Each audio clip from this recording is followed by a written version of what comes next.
Mais les gens qui ont voté Emmanuel Macron ont été floués. Ils ont voté pour avoir Emmanuel Macron. Je ne sais pas ce qui s'est passé dans leur tête, mais ils ont voté pour avoir Emmanuel Macron.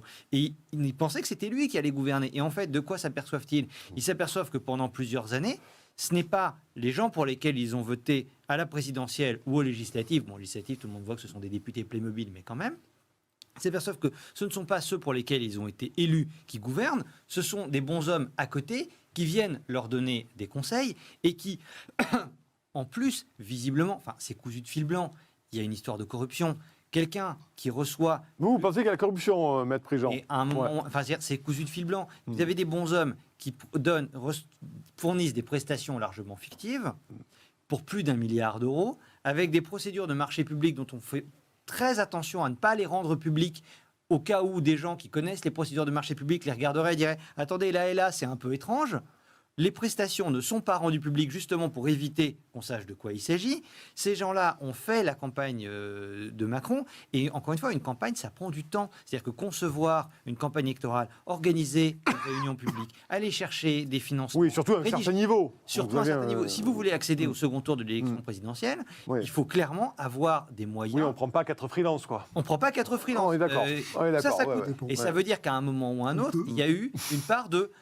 on te rend service, on peut exactement, mais là on a des chances d'arriver plutôt à 1% qu'à 20%. Ou à 0,2, même ou à 0,2 quoi. Ou à 0,2. Oui, non, je comprends. Mais ça veut dire que là, il y a eu un renvoi d'ascenseur. D'une façon ou d'une autre, il y a forcément eu un renvoi d'ascenseur. Même chose pour l'aspect fiscal. Dans l'aspect fiscal, qu'avons-nous? On a évidemment, de la part de McKinsey France, une forme de fraude. On ne va pas me faire croire que tous ces gens-là qui sont censés... On écoute le discours du gouvernement, on nous dit ils ont énormément de valeur ajoutée, et les gens qui sont en France ont énormément de valeur ajoutée. Par contre, ils ne génèrent aucune valeur ajoutée parce qu'ils paient tout sous forme de redevance à McKinsey, États-Unis, dans le Delaware. Attendez, si vos bons hommes qui sont en France génèrent énormément de valeur ajoutée dans un métier où on n'a pas de frais, métier de conseil, c'est comme les métiers d'avocat, vous n'avez pas de frais, vous avez les locaux. Une machine à café. Une machine à café. Vous avez pas comme un hôpital ou une usine, c'est pas une usine d'aluminium. Donc, vous avez une activité comme le conseil où, normalement, ces gens-là sont censés avoir énormément de valeur ajoutée, mais ils ne génèrent pas de bénéfices. Une activité qui a énormément de valeur ajoutée avec des coûts très faibles et sans bénéfices, ça n'existe pas. Vous avez un premier problème qui est donc la fraude fiscale, et vous avez un deuxième problème concernant Bruno Le Maire et les autres stagiaires de Bercy, qui est la concussion. Pourquoi? Ces gens-là reçoivent un avantage qui est de dire vous êtes en règle avec vos obligations fiscales, et l'État ne va pas, les membres de l'administration fiscale ne vont pas chercher l'argent. Mais ne pas aller chercher l'argent, distribuer des autorisations de participer à des marchés publics, alors qu'en réalité, ces gens-là devraient payer des impôts, c'est aussi un délit pénal. Les gens qui suivaient le dossier McKinsey à Bercy, à commencer par le renouveau, c'est Bruno, devraient au moins être interrogés. C'était un slogan, ça, effectivement. Fabrice, là-dessus, et après je donnerai la parole à Rémi, bien entendu. Ça me saoule. Ça me saoule. Non mais je rigole pas, ça me saoule. J'en ai marre. J'en ai marre qu'à chaque fois qu'on fasse un pas durant ce quinquennat, on découvre un truc, quoi.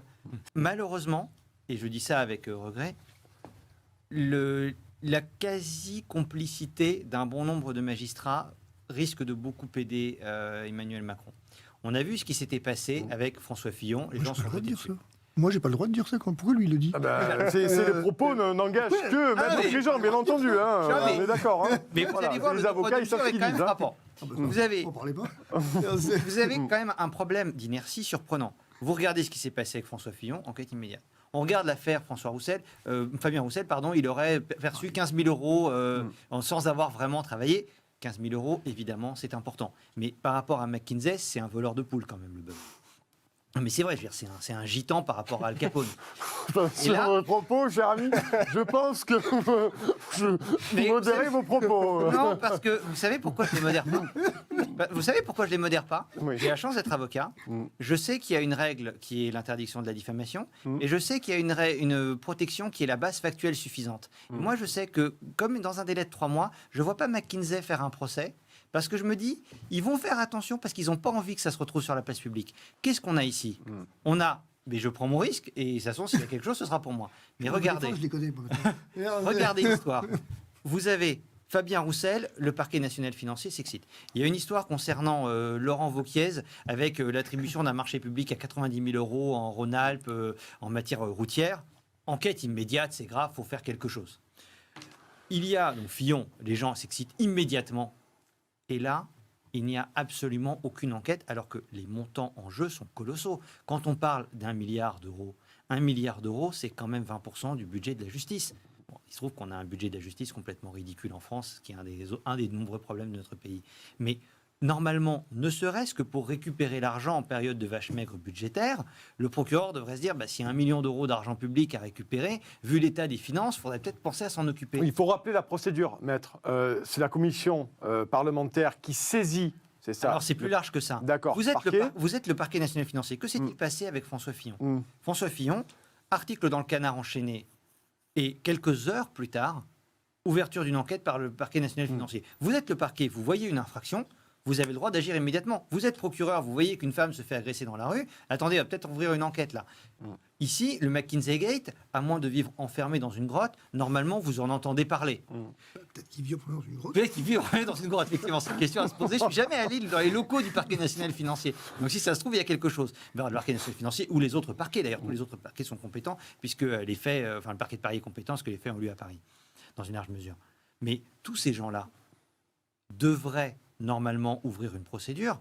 Et quand je dis quasi-complicité, il n'y a pas de complicité au sens pénal, mais il y a une inertie moralement coupable. Ce n'est pas une infraction, mais il y a clairement un manque de diligence choquant. Manque de diligence choquant en soi, parce que quand vous êtes le procureur national financier, le procureur de la République, et que vous voyez que l'État s'est fait voler d'1 milliard, normalement, vous dites on va mettre un stagiaire sur le coup, à minima.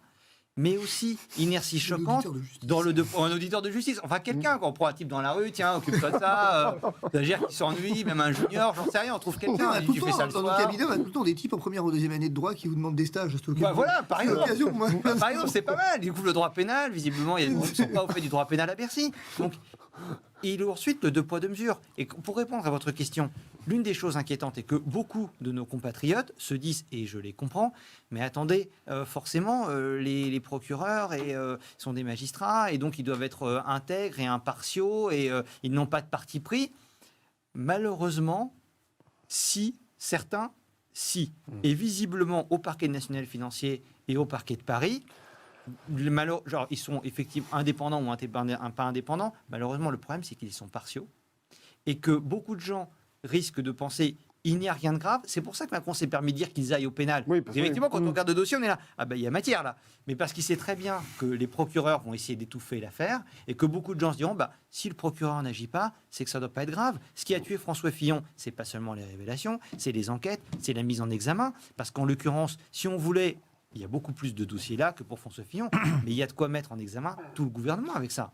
Oui, mais d'un indice grave ou concordant. Il y a au moins 2 indices. Oui, mais ça pose, ça pose 2 problèmes, cette histoire, en fait.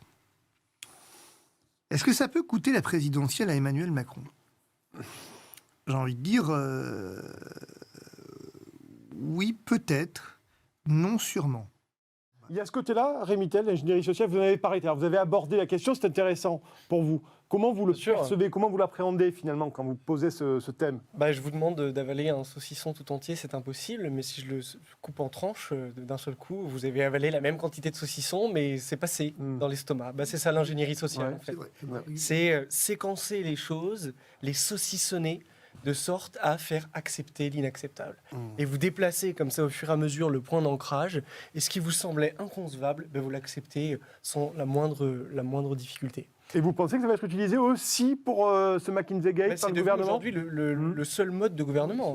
On l'a compris. Et d'ailleurs, la seule compétence de ces gens-là se trouve dans l'utilisation de l'ingénierie sociale et de la psychologie. Et pour le coup, elle est bonne, celle-là. Et pour le coup, ils sont malheureusement assez vous efficaces pensez, dans la matière. Rémy, que ça va être encore efficace, ça, finalement, cette technique d'ingénierie sociale, du saucissonnage cochonou? Parce qu'on ne sait pas sûr. C'est la technique cochonou. On a trouvé un concept. Oui, cher ami.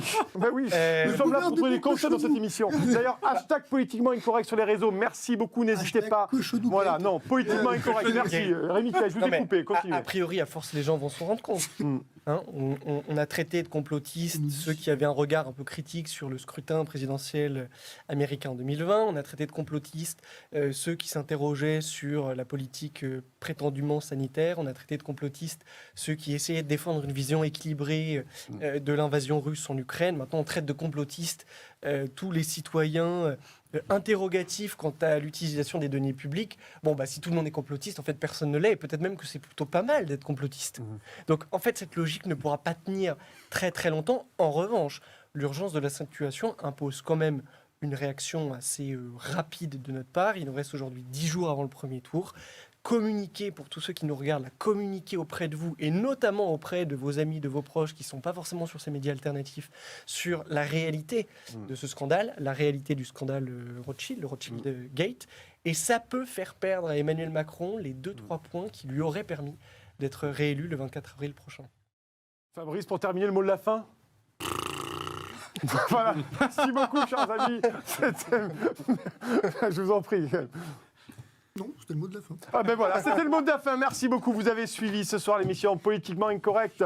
Nous étions pour cette dernière partie de l'émission avec Xavier Leguet, rédac-chef du média Bas les masques et auteur du livre Auteur de la résignation. Maître Philippe Prigent, avocat au barreau de Paris et locataire d'une chambrette au Conseil d'État. Rémi Tell, fondateur du collectif Peuple Libre et auteur de Paroles révoltées aux éditions Perspectives Libres. Et pour m'accompagner, comme tous les mercredis soirs, Fabrice Divicchio, vous le connaissez. Merci à tous. N'hésitez pas à retweeter, à partager bien entendu cette émission.